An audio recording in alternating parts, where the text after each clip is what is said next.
Hi, Emperor Wang, Studio 304. So, I guess it's my turn to make a video on these silver sovereigns.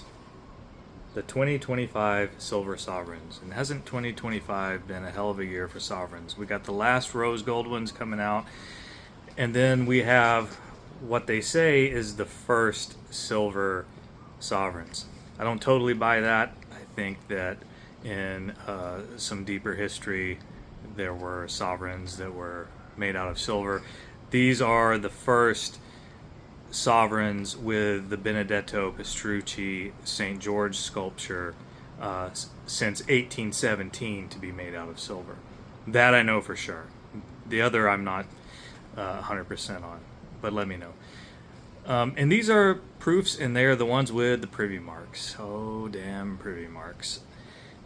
And the timing is coincidental because recently, maybe yesterday, Dubsy did a video on privy marked coins. In his case, it was the flowing hair Liberty, silver and gold with the privy marks. And if you want a really good description or deep dive on the whole concept of privy marks on coins in general, I would recommend watching his video instead of this one. And I will slam a link to that video in the description of this one. But his video did kind of confirm a hypothesis I have, which is that a lot of stackers don't understand collectors. Meaning that a lot of stackers get hung up on the intrinsic value, meaning the intrinsic value of the materials that the product is made of versus what it would sell for.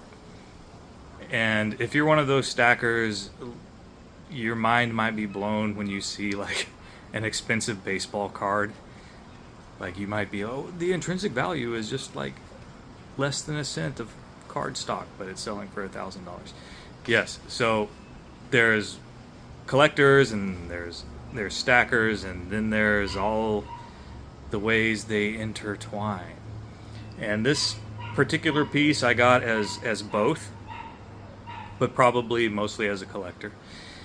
And I liked it at first, and then I didn't like it, and then I kind of like it again. It took me on a roller coaster of emotion. So let's sail the ocean of emotion together, shall we?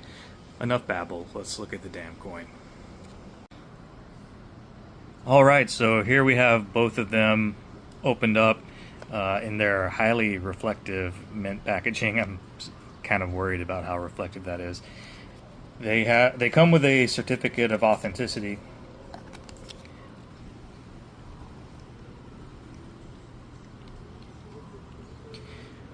So there's Pastrucci's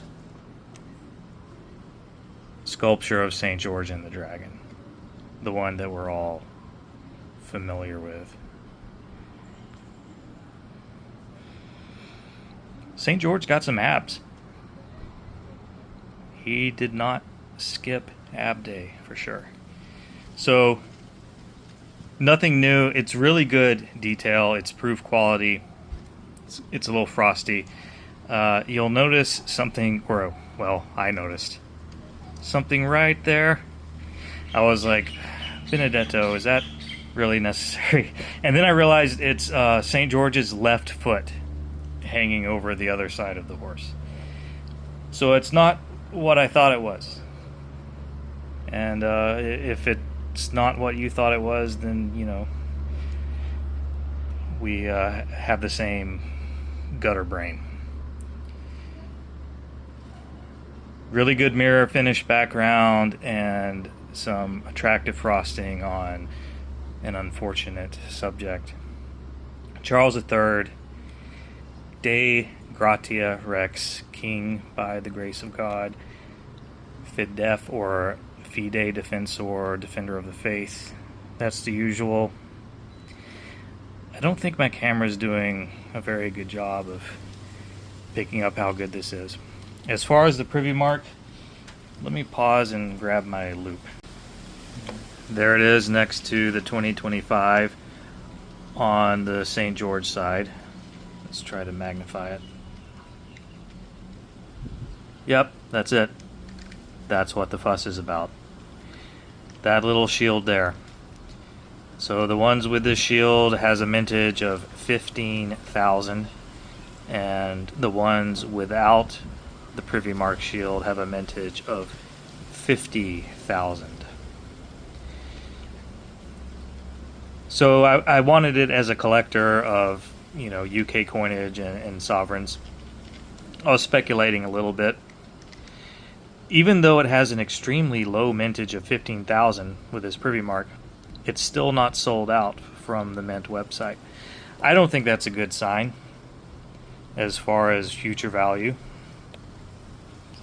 I think it's kind of a bad sign.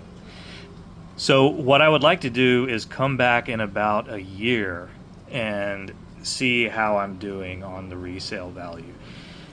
For both of these, I spent 104 pounds sterling, which is roughly $125, I think. Where are my notes? I have it in my notes. Oh well. It's not close, but that's roughly what I spent on it. And again, this is where the hardcore stacker's head will explode, because it only contains 7.98 grams of silver, which is about a quarter ounce.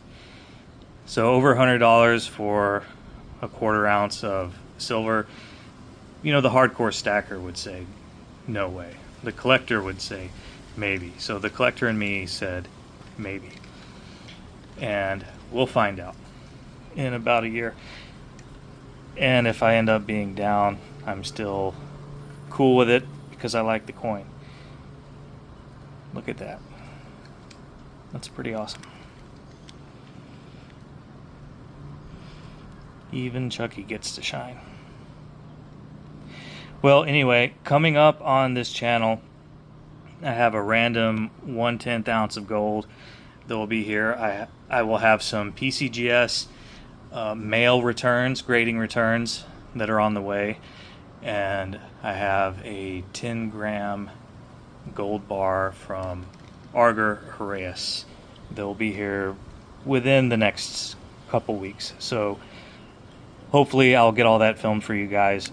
Hope you're having a great weekend. Cheerio.